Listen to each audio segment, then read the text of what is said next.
Assalamualaikum warahmatullahi wabarakatuh.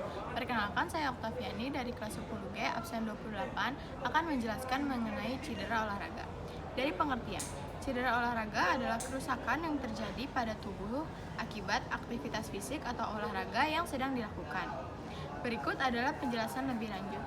Cedera olahraga ini dapat terjadi karena berbagai faktor. Di antaranya adalah gerakan yang salah, kurangnya pemanasan, dan teknik olahraga yang tidak tepat atau terjadinya kecelakaan dalam olahraga. Cedera ini dapat melibatkan otot, tulang, ligamen, tendon, atau jaringan tubuh lainnya. Manfaat memahami cedera olahraga. Yang pertama, kita dapat memahami pencegahan. Dengan memahami penyebab cedera, kita dapat mengambil langkah-langkah untuk mencegahnya. Yang kedua, ada penanganan yang tepat. Kita dapat mengetahui jenis cedera dan membantu memberikan perawatan yang sesuai sehingga pemulihan atau apa yang terjadi itu dapat ditangani lebih cepat. Yang ketiga, ada meningkatkan performa. Dengan menghindari performa olahraga dapat ditingkatkan secara konsisten. Yang ketiga, ada contoh cedera olahraga. Berikut adalah beberapa cedera olahraga yang umum terjadi. Yang pertama, ada cedera lutut, seperti robekan ligamen atau ACL atau tendinitis. Yang kedua, ada keseleo, peregangan atau robekan ligamen sering terjadi pada pergelangan kaki yang ada di sini. Yang selanjutnya ada terkilir, cedera pada otot atau tendon akibat peregangan yang berlebihan. Yang keempat, ada patah tulang, yaitu tulang yang retak atau patah akibat benturan yang keras yang terjadi pada kaki kita atau tangan kita atau anggota tubuh kita yang lain. Selanjutnya ada cedera bahu seperti dislokasi bahu atau rotator cuff injury.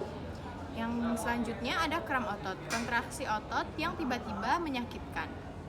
Cedera overuse, cedera akibat penggunaan berulang pada bagian tubuh tertentu seperti tendinitis atau nyeri bagian lutut.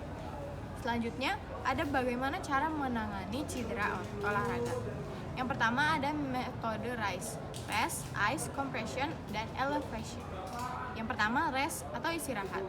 Kita dapat menghentikan aktivitas untuk menghindari cedera yang terjadi agar tidak semakin parah. Selanjutnya ada ice atau mengompres es pada area bagian yang cedera atau terkilir untuk mengurangi pembekakan atau mencegah pembengkakan yang dapat terjadi. Selanjutnya compression atau kompres, balut area cedera dengan perban elastis untuk mencegah pembengkakan yang dapat terjadi.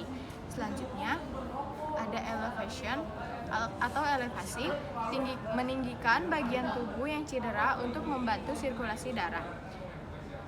Lalu cara menangani cedera tersebut kita juga dapat dilakukan dengan pengobatan medis, yaitu konsultasi dengan dokter untuk cedera serius seperti patah tulang atau robekan ligamen yang terjadi. Selanjutnya, kita juga dapat mencegah cedera lebih lanjut agar tidak terjadi. Yang pertama, dapat melakukan pemanasan untuk pemanasan sebelum olahraga dan pendinginan setelahnya. Selanjutnya, menggunakan perlengkapan olahraga yang sesuai, mempelajari teknik olahraga yang benar, dan hindari overtraining atau beri waktu tubuh untuk beristirahat. Selanjutnya, contoh kasus dan solusi. Ada atlet sepak bola yang mengalami kesleo pada pergelangan kaki. Solusinya, segera istirahat dan kompres bagian yang bengkak menggunakan es, lalu bungkus pergelangan kaki dengan perban yang elastis, hindari berdiri pada kaki yang cedera hingga rasa sakit yang terjadi mereda.